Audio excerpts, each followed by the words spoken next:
ఒక వాక్యం హెబ్రీ 2వ అధ్యాయము 5వ వచనంలో చక్కగా రాయబడుతున్నది. మనమందరం పరలోకం పరలోకం పరలోకం అని అంటున్నాం కదా. మీ అందరికీ ఒక మంచి విషయాన్ని మీ అందరికీ అర్థం కావాలని ఈ మాట చెబుతున్నా. మనమందరం మరణించి తిరిగి లేచిన తర్వాత మనమందరం ఎక్కడికి పోతామండి? ఎక్కడికి పోతాం? పరలోకానికా ఎక్కడికి పోతాం? హల్లెలూయా. మనమందరం పరలోకానికి పోం. హల్లెలూయా. దేవుడు ఉండే యేసయ్య ఉండే చోటికి మనం పోతాం. హల్లెలూయా. యేసయ్య ఎక్కడుంటాడో తెలుసా? ప్రకటన గ్రంథంలో సమయం రాబోయే దినాల్లో నేను వివరిస్తాను, బాగా గుర్తుపెట్టుకోనండి. ఎక్కడికి పోతామో తెలుసా? కొత్త ఆకాశము, కొత్త ఎక్కడ భూమి, ఎక్కడ క్రొత్త భూమి, ఎక్కడ క్రొత్త భూమి. ఇవన్నీ ఎప్పుడైతే 1000 సంవత్సరాల పరిపాలన తర్వాత బైబిల్ చెబుతుంది ఈ భూమి పంచవేంద్రములతో నాశనం అయిపోతుంది, అగ్ని చేత కాల్చబడుతుంది, మెల్ట్ అయిపోతుంది, కరిగిపోతుంది. హల్లెలూయా. బైబిల్ ప్రకారం దేవుని యొక్క మాటలు చెబుతుంటున్నవి. ఆమేన్. హల్లెలూయా. అయితే మనము వెళ్ళేది పరలోకానికి కాదు, దేవదూతలు ఉండే చోటికి కాదు. హల్లెలూయా. మనం ఎక్కడికి వెళ్తామంటే బైబిల్ ప్రకారము ఒక క్రొత్త భూమి, క్రొత్త ఆకాశము. అక్కడ సూర్యుడు ఉండడు, దేవుడే నిత్యమైన వెలుగుగా మనతో పాటి నివాసము చేస్తాడంట. మనమందరము కూడా అక్కడికి కొనిపోబడి అక్కడ నివాసము చేస్తాము, అక్కడ ఉంటాము. ఇంత వివరించాలంటే కొత్త వాళ్ళకి అర్థం కాదు కాబట్టి పరలోకం పోతాం అని మనం చెప్తాం. పరలోకమే. యేసయ్య ఎక్కడుంటే ఆయన నరకంలో ఉంటే అదే పరలోకం, భూమి మీద ఉంటే అదే పరలోకము, ఆయన ఆడుంటే అదే పరలోకము.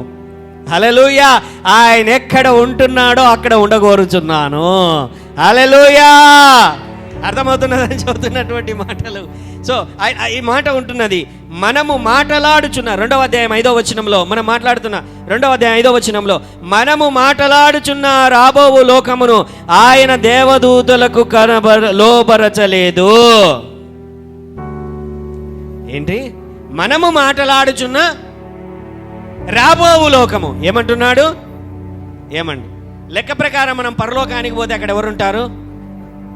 దేవదూతలు ఉంటారా లేదా? మరి ఇక్కడ వాక్యం ఏం చెబుతున్నది? మనము మాటలాడుచున్నా. ఏంటి? మనము మాటలాడుచున్న రాబోవు లోకమును ఆయన దేవదూతలను ఉంచలేదు, లోబరచలేదు. హల్లెలూయా. ఎవరుండబోతుంటున్నారు అని అంటే మనం అందరము దేవుని నమ్మిన వారందరూ కూడా విశ్వాసముతో కొనసాగించినటువంటి వారు. పౌలు అంటున్నాడు కదా ఒక మాట, మనకు కలగబోవు మహిమ ఎదుట ఈ లోకములో ఇప్పుడు నీవు పడుతున్నటువంటి శ్రమలు ఎన్నదగినవి కావు. హల్లెలూయా. రాబోయేటువంటి లోకం ఒకటి ఉంటున్నది, అక్కడ ఆకలి వేయదు, దప్పిక కాదు. ఎందుకంటే అన్ని సమృద్ధిగా దేవుడు ఏర్పాటు చేశాడు. కిరీటములను ఆయన ఉంచాడు, బహుమానములు ఆయన ఉంచాడు, మ్యాన్షన్స్ని మన కొరకు నివాసములను సిద్ధపరచవెళుతున్నాను అని ఆయన వెళ్ళాడు. హల్లెలూయా. అక్కడికి వెళ్ళి మనము ఉండబోచున్నాము.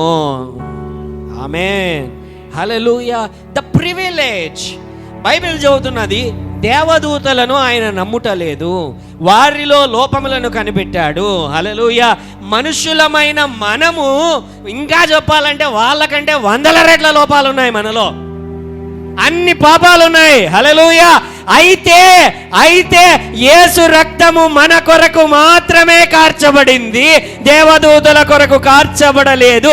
యేసు ప్రాణము నీ కొరకు నా కొరకే పెట్టాడు, కానీ దేవదూతలకు ఆయన కొరకు ఆయన పెట్టలేదు. మనం ఒకవేళ పాపము చేస్తే క్షమాపణ ఉంది, దేవదూతలు పాపము చేశారు, వారికి నరకమే. హల్లెలూయా.